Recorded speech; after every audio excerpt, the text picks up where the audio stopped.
Welcome back to the Wealth Actually podcast, the show that features artists, entrepreneurs, experts, and commentators that will give you the right knowledge, planning, and guidance so you can preserve your assets and enjoy your wealth. Learn more and subscribe today at wealthactually.com. This podcast is for educational and entertainment purposes. It is neither investment, legal, nor tax advice and does not represent the opinions of the employers of the host or guest. And now, here's your host, Frazer Rice. Welcome back to the Wealth Actually podcast. I'm Frazer Rice. I get asked all the time about the podcast. Why do I do it? What's involved? How do you get started and how much does it cost to produce? Do you make any money off of it, or is your ROI on the show something different? I thought I'd have Brent Nelson on the show so we could trade our podcasting experiences. Brent is the host of the successful and entertaining Wealth and Law podcast and heavily involved in the wealth management space, just like me. He's a partner of the Tucson-based Ramon law firm and focuses on international and domestic estate planning. For those curious about the world of podcasting and where it can fit into your business or practice, this should be a useful listen from two people who have done it. Welcome back aboard, Brent, for a return visit. It is always a pleasure, Frazer. Thanks for having me back. Well, not at all. We're going to sort of lean away from estate planning and techniques and tactics and all that stuff and talk about something that I really got excited about when I heard your specific podcast around some of your thought process about your podcast. So for those people who are sort of like, what are these guys talking about? It's podcasters talking about podcasts, but from the legal and finance and wealth management side of things, I thought it'd be interesting for us to talk about our experiences. And for those people out there who are wondering what's involved and how we view success, that's kind of where I thought we'd get started. Yeah, makes sense. I get asked about it all the time. I'm sure you do too. Oh, no question about it. So maybe let's start all the way at the beginning. Why did you do it? Well, I was doing a lot of writing and speaking already before jumping into the podcast thing. And then we were doing some webinars and I thought those were okay. And the only thing that I didn't like about the webinars was that you would do it one day and it was like whoever was available that day at that time would show up and you would do it. Same thing with doing something in person, like a presentation, you would do it that day. There'd be whoever was available that day would be there and that would be the end of it. And one of the things that was interesting to me about podcasts was that they have a very long tail to them. So once you record it and post it, it exists until you pull it down from the internet. Maybe it exists beyond that too. I don't know, but it just sort of lives on forever. So you get a little bit more from a kind of business development perspective, maybe a little bit more bang for your buck. And then the real kind of underlying reason why I was doing it and why I've always done writing and speaking, which is the thing that actually gets me interested in doing it beyond the business side, which the business side is fun and all, but I'm a little bit of an academic at heart. And so doing the business is not always the thing that gets me out of bed. But I was noticing in a lot of meetings that I was sitting through with various organizations, state bars, local estate planning councils, et cetera, that they were always talking about how do we get young people trained in this field. And they would often come up with ideas that were good ideas, like discounting prices to seminars or to materials like manuals and maybe putting together boot camp series for younger practitioners. And I always thought, well, the issue is it's not free. That's the biggest issue. And it's hard to access. You have to travel to go. And so that's not so easy when you're young in these careers because it's so time consuming. And so I thought, why don't I do that thing and I'll put it up and it'll be for free and anybody can access it. And I'll just share freely what I know. And then I'll bring other people on because I thankfully have met lots of people in my career and I can talk to them about different issues that are related to our practice and they can share their expertise and that will all be free too. And there's no paywall. And so I'm kind of giving back to this profession of mine that I actually enjoy, but I get to do it in this weird academic way that I also enjoy and it keeps me interested.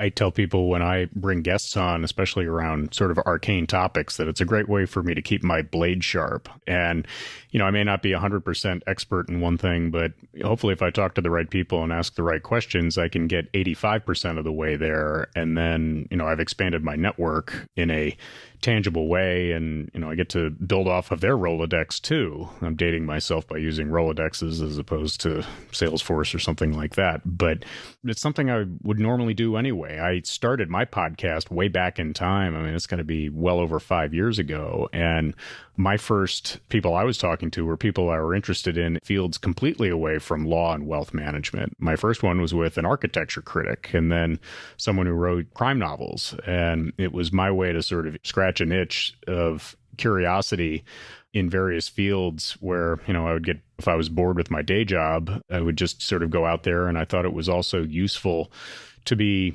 out and, for the same reasons you're talking about, creating a body of intellectual property that I could reference later. And as it's evolved over time and it's sort of become more focused on legal and wealth management and accounting and business succession stories and so on, it's turned into a nice font of research for other projects, whether writing or books or any other type of thing like that, where I'm able to get out there and talk to people who really know what they're talking about and make myself a little bit better of an advisor. Yeah, there's a lot of that for me too.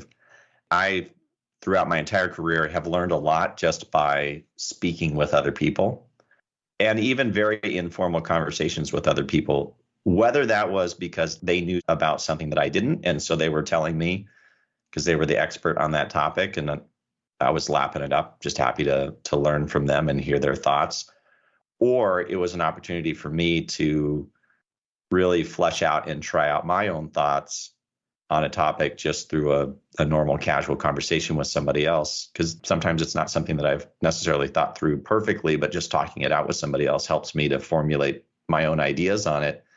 And the podcast, to some degree, has replicated that, at least for me, but in a format that's recorded and then blasted out to the world. So whether that annoys everybody that it is kind of that way or not, I don't know, but that's not really the point. I'm just trying to get those conversations that I was having that I thought were valuable for me out into the world again, with this thought of it can help people, it can make the profession better, it can make people who are trying to do this thing that I do, that I think of as a highly technical and very difficult thing to do, not to pat myself on the back, but I think it can be that, and to just help people out and give them a little bit of a boost the way that it has helped me and boosted me.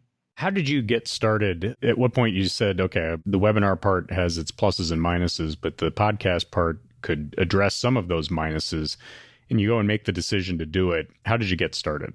I guess I got started by pumping myself up enough that I could do it, and then just doing it. I think we recorded I'm saying we because initially most of the episodes I did together with my associate, Rachel Sass, who still comes on and will do the podcast with me, but she since has had a baby and has a little bit more busy family life, which is amazing. It's the cutest little baby in the world. So she kind of isn't spending quite as much time doing the podcast with me as she was initially. But initially we did 2 or 3 episodes and then we just released them.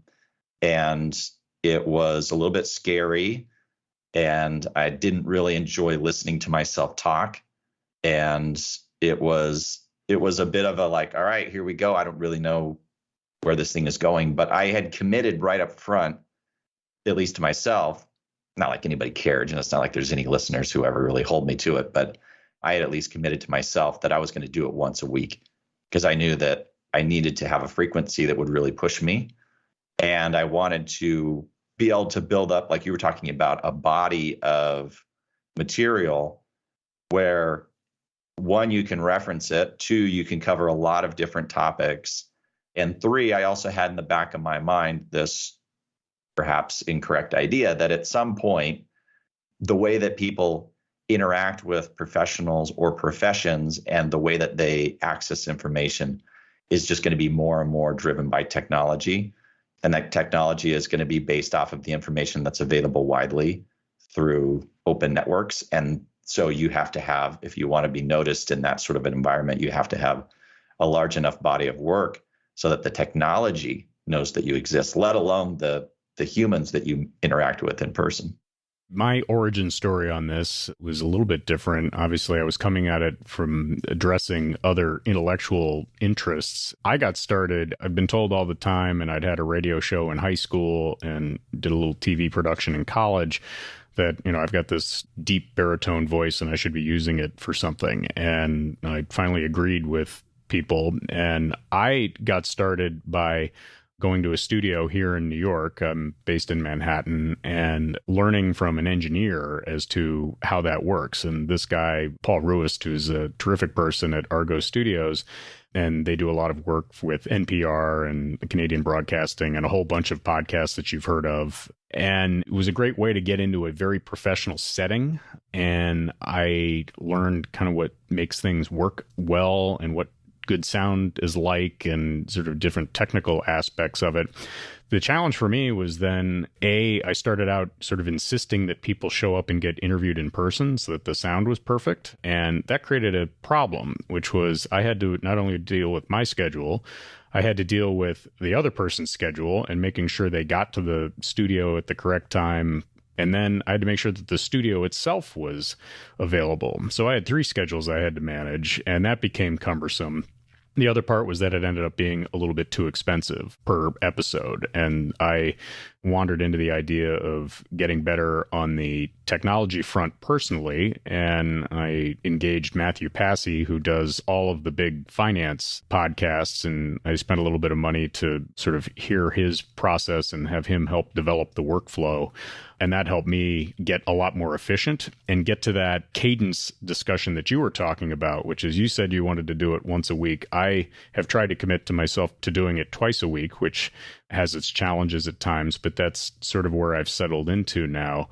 That would have been extremely difficult if I was trying to figure out studio space and all sorts of things. Technology is such that my rig is a Samson microphone that plugs directly into my MacBook, and I've got a set of headphones on. The total cost of the audio part of it is, I think, $100. And the programs underneath it, which Matthew helped to establish the workflow to make things a little bit easier for me. I mean, that's another probably $40 or $50 a year in terms of subscriptions. So that the cost is just borderline zero. And I assume you're very similar.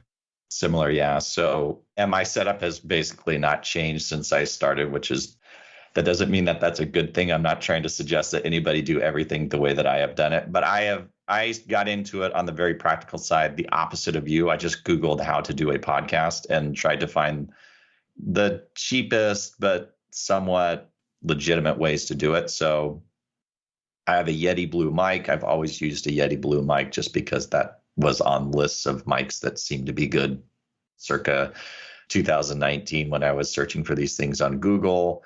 I always use headphones, so I have my headphones plugged into my computer as well.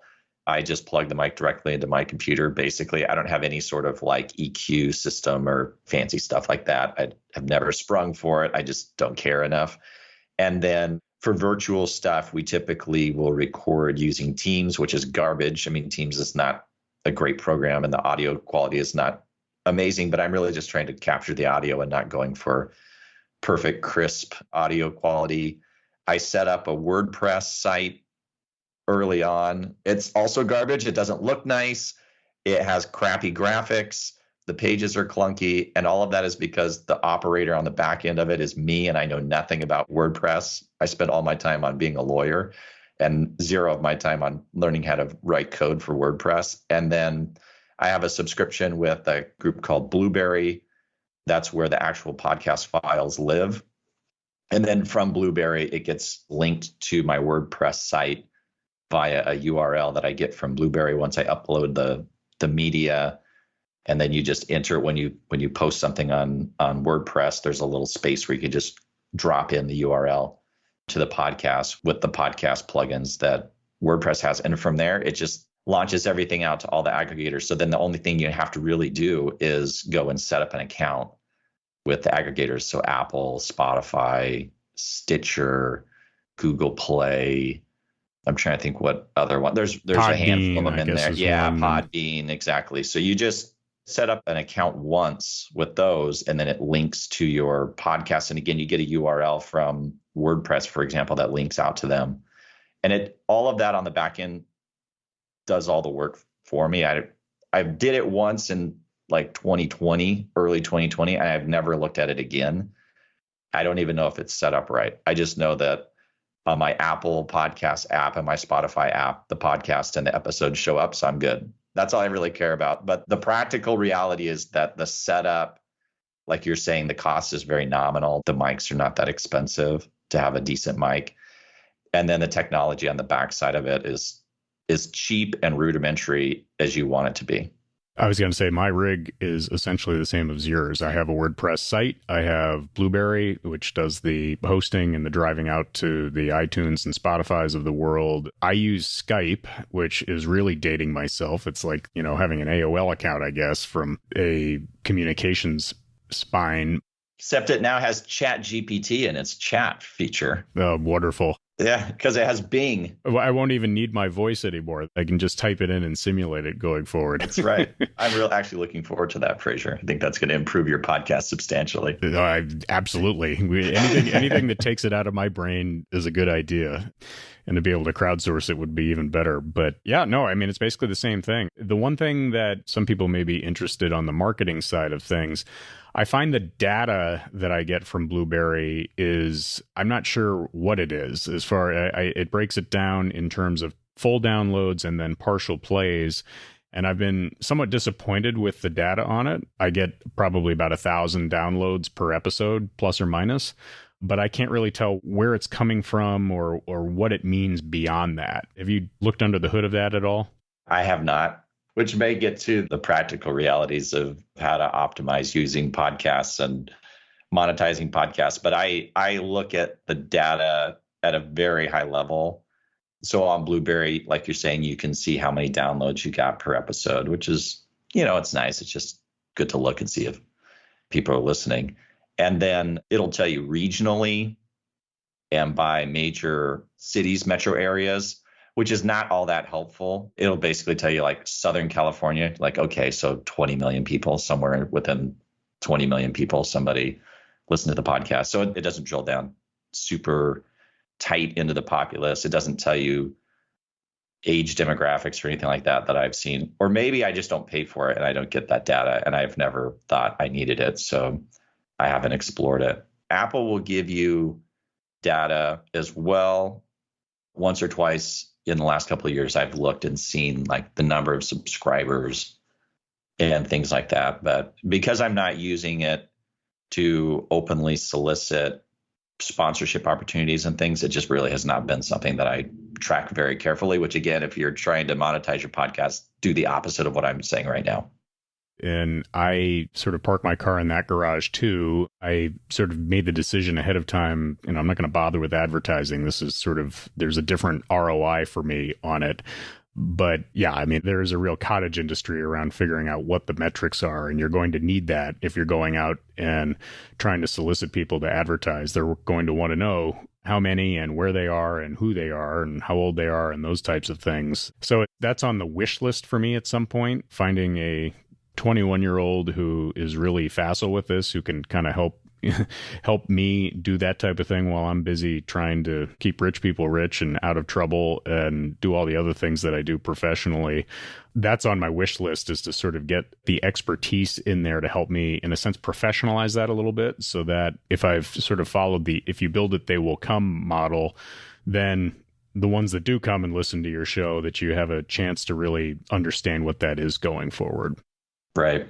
So just speaking more on the kind of tactical business side of the podcast, because I'm not trying to monetize the podcast itself.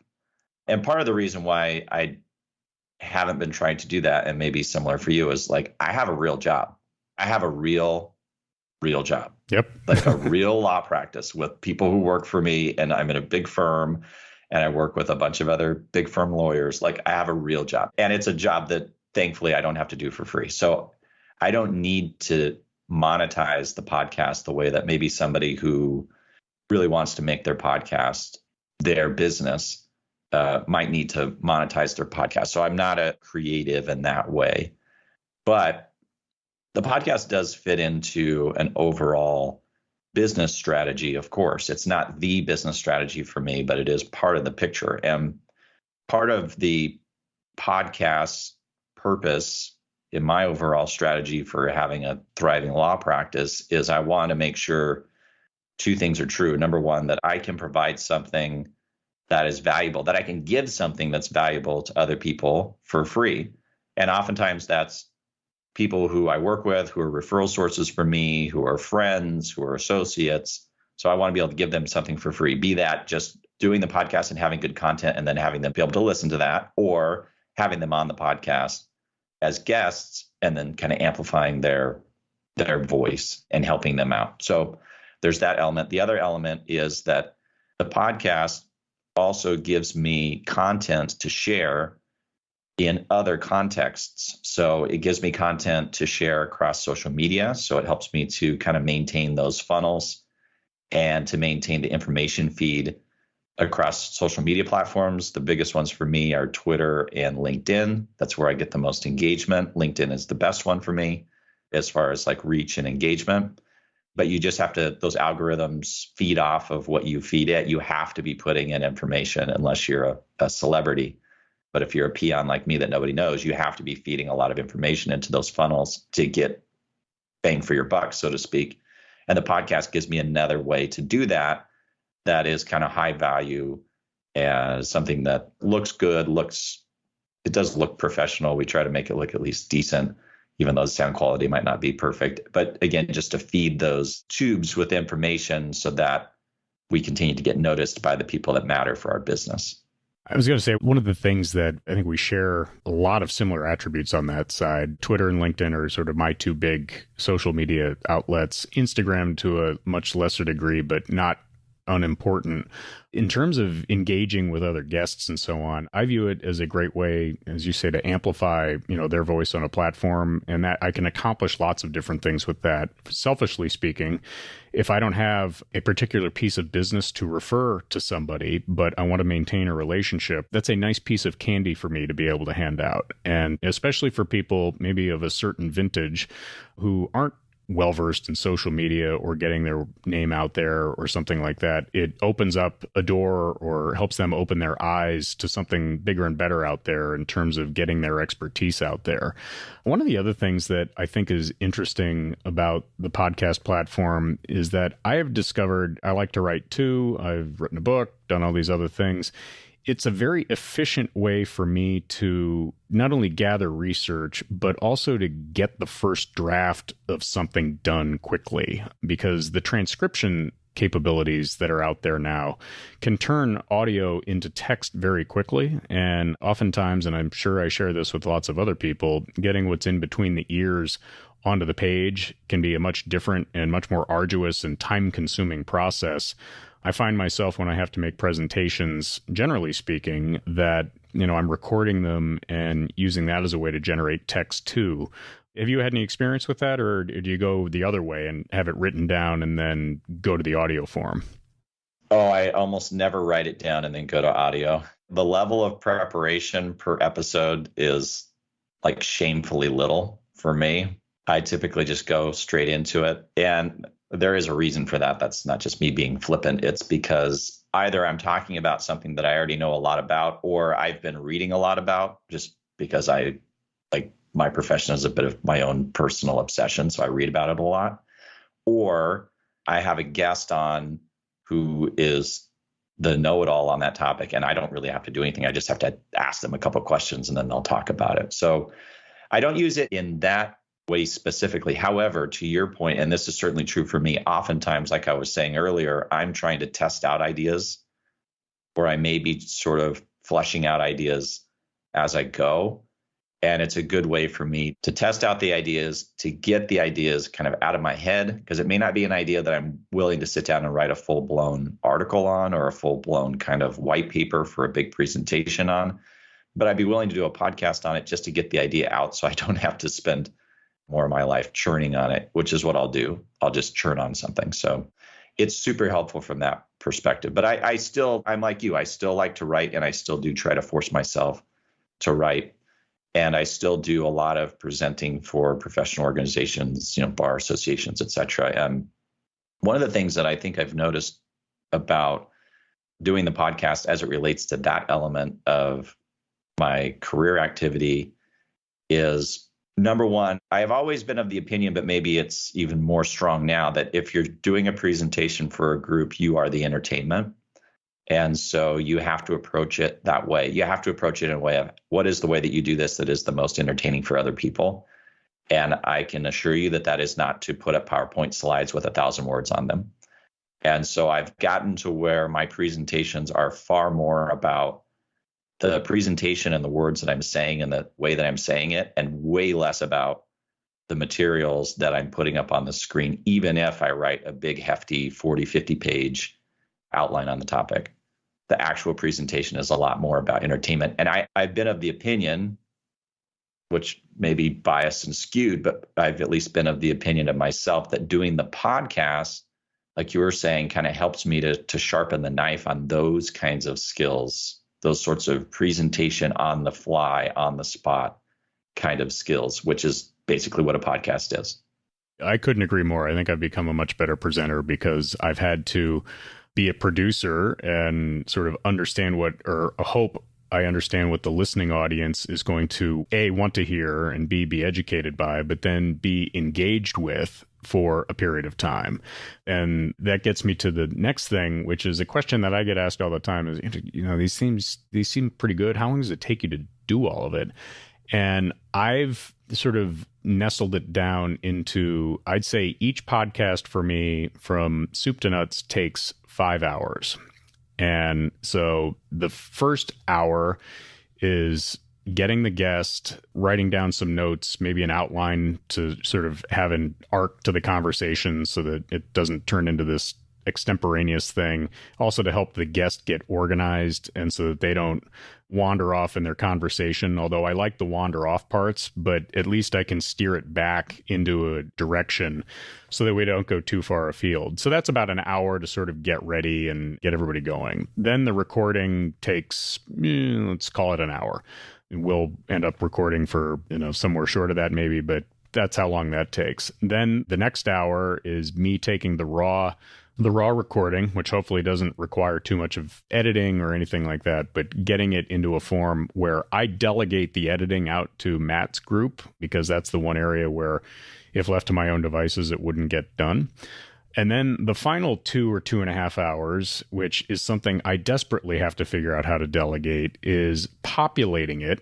I get the edited piece back. I put it onto the WordPress site. I take the show notes, which I wrote essentially to get the guest ready, and I put that in the WordPress, and then, get the picture and all that stuff and stitch it in there. It's not that big a deal. But then that final 2 hours is then socializing it and getting it onto LinkedIn and Twitter and Instagram and, email lists and et cetera, et cetera. And that to me is a horrible use of my time. And that's something that I need to work on figuring out how to delegate that as much as possible so that I can turn that 5-hour process into really a 3-hour process. And I'd be interested to hear what you think about that. Well, when I say this, I'm not being judgmental. It probably takes me about half the time that it does you, soup to nuts. Part of that is I delegate out some of the calendaring for the podcast. So oftentimes if there's somebody that I'm reaching out, as soon as we've connected, then I just loop them into my assistant to get it scheduled. So then I'm out of the loop on that. The recording takes about an hour, sometimes a little more, but it's usually about an hour because me and the guest are usually recording for a segment that's going to be like 20 to 40 to 45 minutes, somewhere in that range for every episode. So the actual recording takes longer than that, but it's still within about an hour. And then the editing portion I do, because I do everything. It doesn't take too long. I use a free editing software called Audacity. And Audacity has a few features where once you load something in, you can pretty much edit it down to a reasonable format within a few clicks, maybe clipping off a couple of loose ends in the file. So, for example, if you can sort of equalize the sound and the volume with an effect feature called normalize within Audacity. And then there's another feature in Audacity that they call it truncate silence. It'll reduce down the dead space. And so it really tightens up the recording. I usually use those. Sometimes I'll use the little EQ features, but that's pretty rare. And then I do all the music. I do all the intro, outro, everything. I have done everything. And so I already have the clips for the intro and the outro. I just drop them in through Audacity, and then that gives me my audio file. The other thing that takes time for me is I prepare the art that goes with the episode. I use Canva. I have a Canva Pro subscription. Canva's super easy to use. And I basically just recycle the same artwork with different photos of guests, and, the names and things get changed and the name of the episode gets changed. And then writing the copy and things for the social media takes a little bit of time, but it's not hugely burdensome. I'm not that good at writing long show notes and super descriptive things for SEO optimization and things that actual smart people do when they're trying to prop their podcasts up. But again, I'm not suggesting that people should necessarily do it the way that I do it. If you're really smart and you talk to the really smart people who, for a living, advise people on how to do these things, they will tell you to do fulsome show notes that are SEO optimized. So you might even go in and search the top search terms, and then make sure that you make sure that ends up in your show notes, so that not only are you relying on the reach of, say, your social media, but you're also allowing for your podcast to be picked up through normal search engines with that SEO optimization on the back end too. I'm just not very good at it. I was going to say, I almost think that one of those 5 hours for me, I was clued into this by an acquaintance on Twitter who said, your podcast not being on YouTube is a gigantic mistake. And so while I'm audio only, because video is too many moving parts for me to manage, having the guest worried about how their hair looks, or, if the lighting's right and all that stuff, that's a bridge too far for me, and probably requires sort of a third producer for me to want to get into that stage.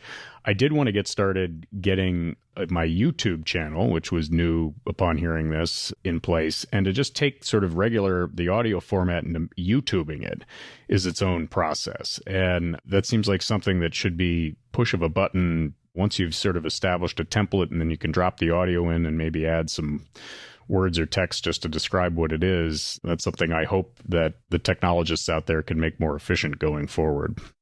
Yeah, I hope so too. And I agree with the friend of yours who told you to do that on Twitter. I don't do any video. I've done videos for other people where I've appeared on their shows, and they record the video and they release the video then in different formats, including as a podcast and also on a YouTube channel. And they do really well. And that's a very effective strategy. I think video is an extremely good way to do it. And for anybody who's thinking about starting a podcast, that's an exceptionally good use of your time to do video. And I don't think it has to be of super high professional production level video. I mean, like right now, you and I know people listening to this maybe can't see it, but you and I are doing this on Skype, so I can see your video on your computer. You can see my video on my computer. That's sufficient. That's enough. I mean, my hang up on video has been more the technological side, like you, and because I do everything. So one of these days when I decide that I'll just suck it up and I'll learn how to do the video editing, which I know is not that hard because people tell me that, then I'll do it and I'll commit to it. But one thing that we're sort of dancing around this just a little bit, so I'll just say it very directly, for people who are thinking about doing a podcast, whether it's in video or audio or both, yes, there is technology that goes into and process that goes into producing it. And number one, you can definitely do it yourself if you're looking to bootstrap the whole thing like I do and you don't want to pay somebody to do it. You absolutely can pay people, and it's pretty reasonable per episode to do all of the work for you. They'll have the whole setup and the links to the videos and the recording, and they'll do all the editing. Don't let any of that prevent you from doing your podcast or video if you're even thinking about it at all and you have any inkling to do it. You should just do it, because the waiting and thinking and churning on it will not get it done. You just have to jump in and go for it. And it'll start out garbage.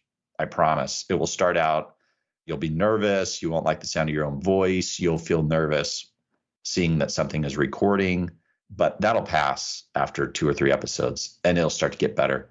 And your cadence will be better, and the way that you do the formatting will be better, and the structure will be better, and you'll improve over time, and you'll see things that can get better. So don't even worry about starting. You just have to start. I get really nervous when I hear people say things like this. We just launched a podcast. Frazer, I can't even find my first podcast episode. It's not even available on Apple. Mine's buried way down deep. I've now done 130 of these. And yeah, I mean, they're all down there. And I've gone through different periods of experimentation with different things. And I'm sure they're wretched and all that stuff. But you know what? That's part of it. When people talk about that also, as far as, oh, I want it to be perfect and all this, one way to get some experience is to appear on other people's podcasts. And I think that it's a great way to develop your voice, to talk about something that you know about, and then you'll bring that experience back into your field of vision, especially from an interviewing standpoint, being able to understand what questions work or don't work, or what you thought maybe the other person might have done to give you a more open-ended question or something like that that helped to lead into the next thing. That's a great way to get your feet wet without, before deciding to take the plunge and driving your own program. I completely agree. That's a great one. And the other thing is, you should also probably find someone out there who has a podcast that you like. And then when you do your podcast, just try to make it like theirs. If that style appeals to you, then just kind of do it the way that, I mean, you don't have to do it. It doesn't have to be total copycat, but you could just use that as a template of like, okay, that's a good way to do it. I'll do it that way, maybe with my own little twist on it. So for me, for example, I have a friend, his name is George Grombacher, and George has a fairly popular podcast that he started, I don't know, 4 or 5 years ago. I knew George well before the podcast. And so I've kept in touch with him and, of course, listened to his podcast because he's my friend. And I'm happy for him that he's done it. He's been so successful with it. And George is great. And he just has people on. He just interviews them for the most part. Sometimes he does podcasts that are just him talking. But for the most part, he has guests on. He's done tons. He's done like well over 1,000 episodes. So just think about the amount of guests and work that goes into that. But each episode, his format was always what seemed to me like fairly low impact. He'd have people on, he'd just ask them questions, let that person talk. He might ask them, just listen and ask follow-up questions. So kind of seeing how he had done it and his approach convinced me that it would be easy and a pretty light lift. One of the things that you've done on yours that I have followed with great interest was occasionally you don't have someone on your show and you're talking about something in the sense you give a monologue or a presentation on a particular topic. And I just finished one of those on an article that I wrote way back in time talking about having a pivot fund. If you're having a sort of a career change of your own volition and you're going from something that's successful and stable into something that's tugging at the left side of the brain a little bit more, and what's sort of an intelligent way to do that. And, that just goes out to say that it's okay to experiment with these things and to flex different muscles. And really sort of listening to you do it from maybe something that was a little bit more technical, or especially the podcast one that you did before, gave me the idea that, this is a good idea. And there are other ways to skin the cat besides just interviewing other people. Yeah, I like a mix for myself. Sometimes I don't want to have to hunt down a guest, or there'll be a topic that I want to talk about and I just want to get it out. Like I was saying, like it'll just be sort of churning in my head and I just need to get it out so my brain can move on to the next thing. And so I'll do that on my own. But again, it was something that I had seen George do that I thought was interesting because he's done, let's say, 1,000 episodes with guests. And yet he's still perfectly willing to just do a short little clip of just him talking about some topic that obviously is of interest to him. And I think that's great. And then if you have to expand that out to people with even wider popularity, you look at somebody like a Gary Vaynerchuk, love him or hate him, he's that way as well. And he'll put out long form interview content. He'll put out content that's like 2 or 3 minutes of just him talking about something, usually in a very fast and loud Jersey manner, and everything in between. And so I think for me, the key takeaway was always, oh, this is something that I can do however I want to do it, which means the burden of doing it at the pace that I want to do it is actually pretty low. Because if there's a hurdle, it's a hurdle of my own creation. Right. Now, you mentioned a couple of the podcasts that you like to listen to. What other ones do you draw from that you really like or are entertained by, or that you think is sort of unique from a format perspective that you've borrowed from?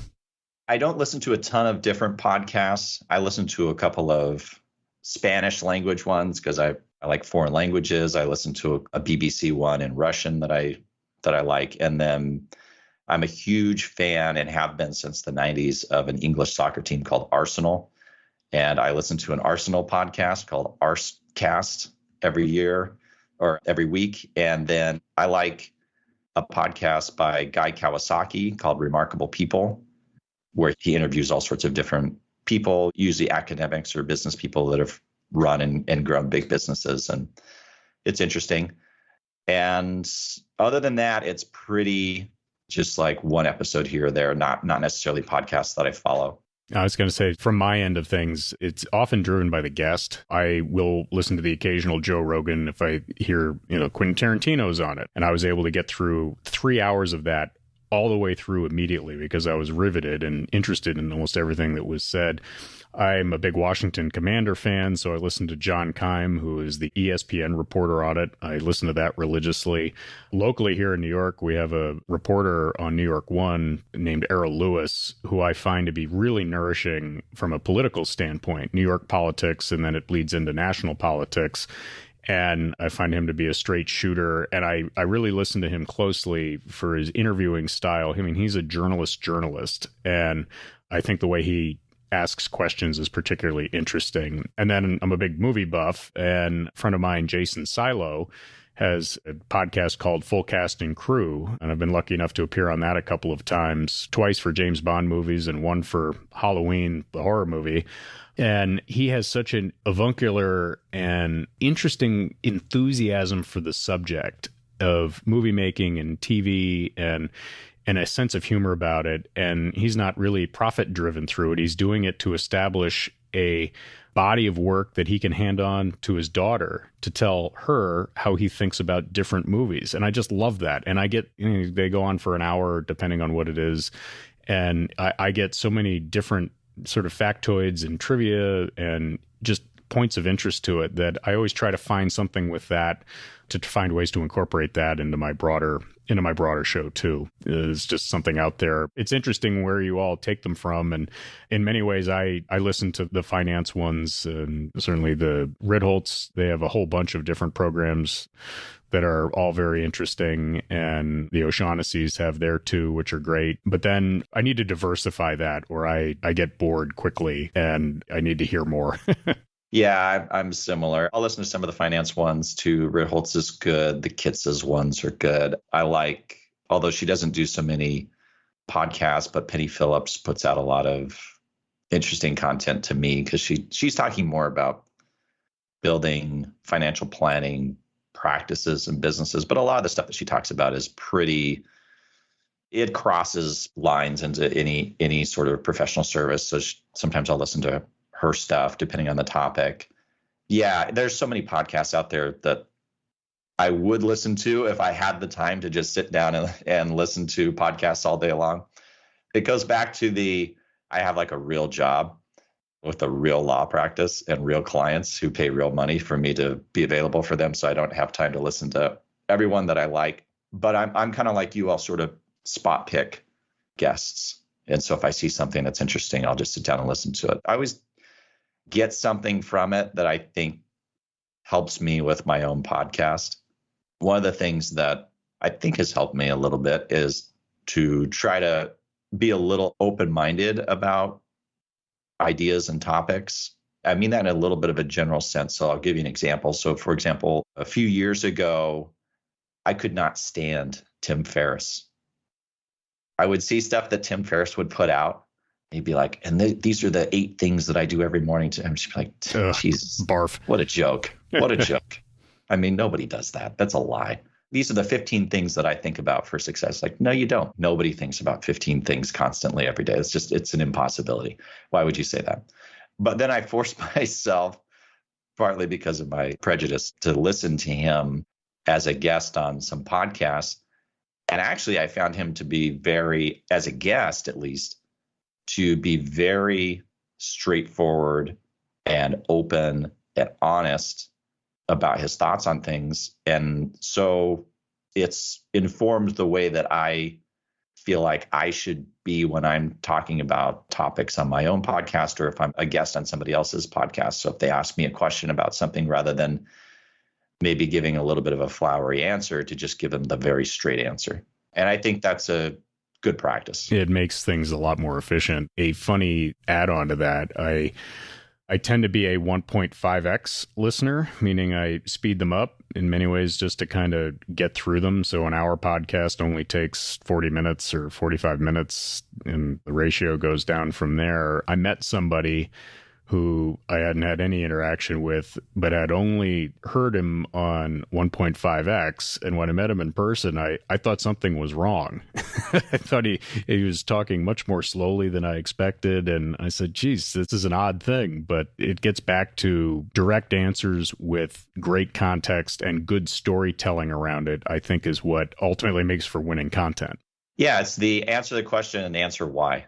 Exactly. And I think if you can do both those things efficiently, people will be interested in what you have to say. So, and you'll add value to the world. No question about it. Okay, as we wrap up here, we've gone on for a nice little bit of time, but I think it's been really interesting. And for people who are thinking about the podcast world or how to access it, I think this has been a really good discussion. Remind everyone, since this is your second go around on Wealth Actually, where do we find you? Where do we find your podcast? And where do we find your law practice? The podcast is Wealth and Law, all spelled out, no ampersands. I'm all over social media at Wealth and the Law, also all spelled out. I'm a partner in an international law firm called Ramon, R-I-M-O-N. I physically live in Tucson, Arizona. I've almost always lived in Arizona, but my practice is based in Arizona and Colorado, where I'm licensed. And then about 50% of my practice is international. And so that those clients are pretty much everywhere in the world, and they don't care that I live in the middle of the desert. So that's where I am. If you Google Brent Nelson Lawyer, you'll probably find me too. Excellent. Brent, thanks for coming on, and continued success with the legal practice and the podcast. Thank you. Appreciate it. Thank you for listening to this episode of Wealth Actually, hosted by Frazer Rice, author of the book Wealth Actually and a leading private wealth manager. Head on over to wealthactually.com, where you can subscribe to this podcast, get your own copy of the Wealth Actually book, and connect with Frazer directly. We'll see you next time on Wealth Actually. Frazer Rice is an employee of Next Capital Management, LLC. This podcast is not investment, legal, or tax advice, nor does it reflect the opinions of Next Capital Management. Any opinions represented in this show are Frazer's individually and not an endorsement of the guest.